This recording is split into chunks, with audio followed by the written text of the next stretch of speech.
ঢাকা দক্ষিণ city mayor engineer Ishraque Hossain Bangladesh বিমানযোগে আজ লন্ডন হিথ্রো বিমানবন্দরের টার্মিনাল 4-এ লন্ডন সময় 4:45 এসে ল্যান্ড করেন।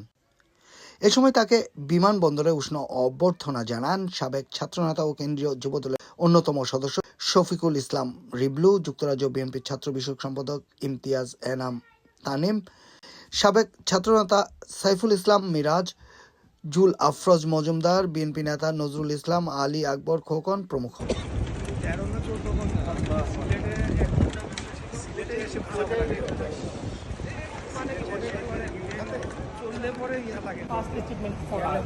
আমরা হিথ্রো এয়ারপোর্টে ঢাকার দক্ষিণের মাননীয় মেয়র মহোদয়কে, যারা আমরা একসময় ওনার সহযোদ্ধা সহকর্মী ছিলাম, আপনারা জানেন অবশ্যই উনি যুক্তরাজ্য ছাত্রদলের আমাদের সকলের সহকর্মী এবং অন্যতম যুগ্ম সম্পাদক ছিলেন যুব আলিম কমিটির। সেই সহযোদ্ধারা যারা ওনার সঙ্গে দীর্ঘদিন পলিটিক্স করেছে, আমরা সবাই এসে ওনাকে নতুন মেয়র মহোদয়কে আমরা রিসিভ করলাম।